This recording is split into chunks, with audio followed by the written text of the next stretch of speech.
Alors effectivement, oui, nous les Gilets jaunes constituants de l'Essonne, du 93... Voilà, franc CFA euro égale esclavage, récupérons la planche à billets. Donc il y a un combat commun, c'est exactement ce que vient d'amener donc Sébastien. Les discussions ont lieu avec les employés, avec les passants, vous voyez. Donc Sébastien, je reviens à toi. Donc c'est juste pour montrer la banderole, franc CFA euro égale esclavage, récupérons la planche à billets.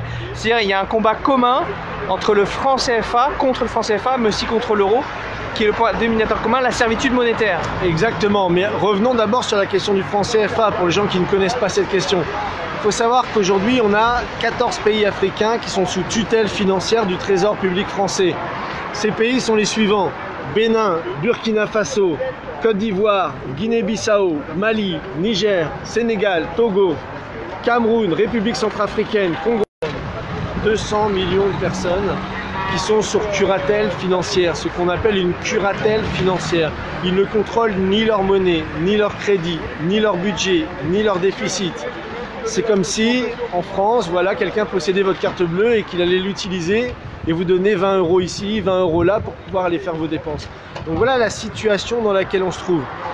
Avec des situations terribles. Par exemple, en France, il faut savoir que plus de 60% de l'électricité qu'on utilise vient de l'uranium du Niger, par exemple. Or, au Niger, aujourd'hui, on a 14% des gens qui ont accès à l'électricité. C'est-à-dire qu'il n'y a pas d'hôpitaux, les femmes accouchent de nuit, dans le noir, il y a beaucoup de mortalité infantile, etc. C'est-à-dire que cette politique du franc CFA a empêché les pays de se développer. Aujourd'hui, si la France veut retrouver l'estime d'elle-même, il faut qu'elle puisse combattre ce système. Et il en va que les Français et les Africains, il y a beaucoup de la jeunesse africaine est en train de se lever contre le franc CFA, mais elle a besoin de la jeunesse française, qui elle souvent n'est pas au courant de cesser de faire vos dépenses. Donc voilà la situation dans laquelle on se trouve. Avec des situations terribles. Par exemple en France, il faut savoir que plus de 60% de l'électricité qu'on utilise vient de l'uranium du Niger, par exemple. Or, au Niger aujourd'hui, on a 14% des gens qui ont accès à l'électricité.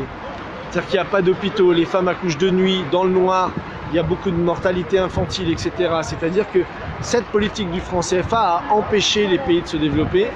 Aujourd'hui, si la France veut retrouver l'estime d'elle-même, il faut qu'elle puisse combattre ce système. Et il en va que les Français et les Africains, il y a beaucoup de la jeunesse africaine est en train de se lever contre le franc CFA, mais elle a besoin de la jeunesse française, qui elle souvent n'est pas au courant de ce système. Ça c'est important. Voilà, la jeunesse française qui non seulement doit aider pour des questions d'ordre simplement de justice, de libérer ces pays-là de la curatelle financière, et comme tu le disais Yannick aussi, de se libérer nous-mêmes de la curatelle de l'euro. On a un ennemi commun, l'État profond, l'oligarchie financière. Elle n'a pas de frontières, elle est mondialiste, elle est aussi bien présente en Afrique que chez nous en Europe. Exactement, d'ailleurs. Ce que dénonçait Tshujang Puemi sur le franc CFA, ça vaut aujourd'hui pour l'euro. Son existence à l'euro ou au franc CFA dépouille les États de leur souveraineté monétaire. Et aujourd'hui, les pays de l'Union européenne sont dans la même situation que les 14 pays d'Afrique qui sont soumis à cette tutelle du franc CFA. Donc, euro, CFA, même combat. On ne peut pas opposer les uns aux autres.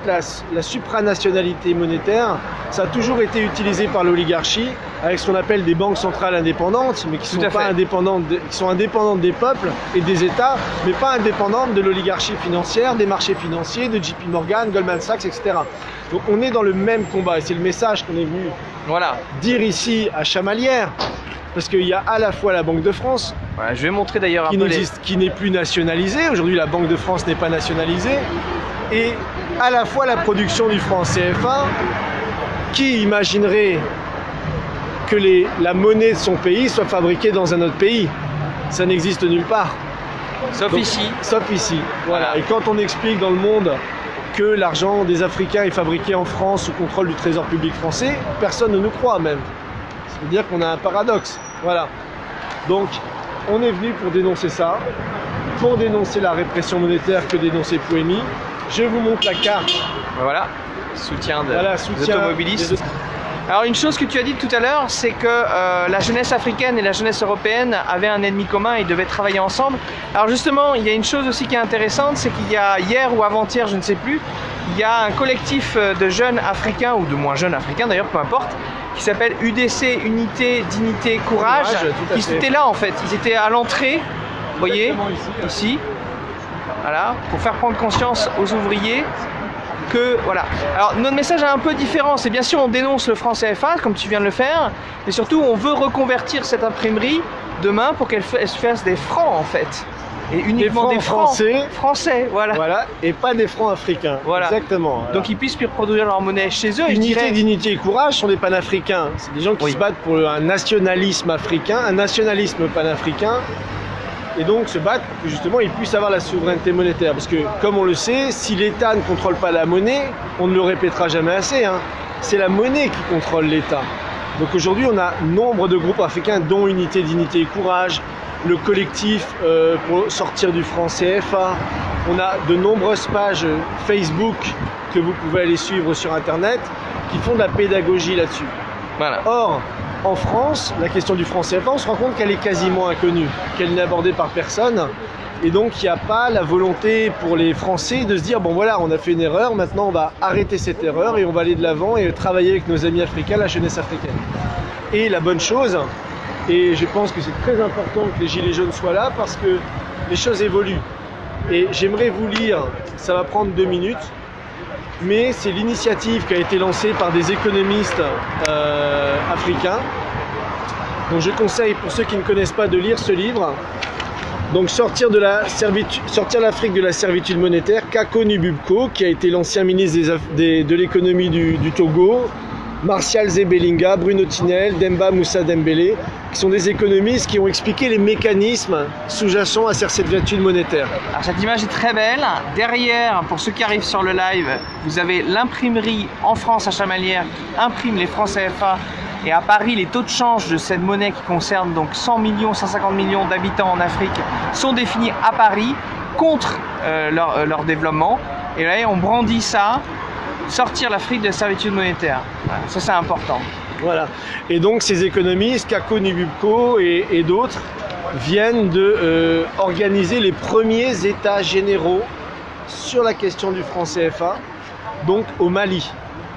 Donc ils étaient tout un groupe d'individus, donc je vais vous les citer, hein. Il y avait Aminata Dramane Traoré qui était ancienne ministre du Mali, Kako Nububko, ancien ministre du Togo, Mamadou Koulibaly de Côte d'Ivoire, Demba Moussa Dembélé du Sénégal, Issa Ndiaye du Mali, Martial Zebelinga du Cameroun, qui est l'auteur du livre, et Louis Magloire Kemayou et Taoufik Ben Abdallah de Tunisie et du Cameroun.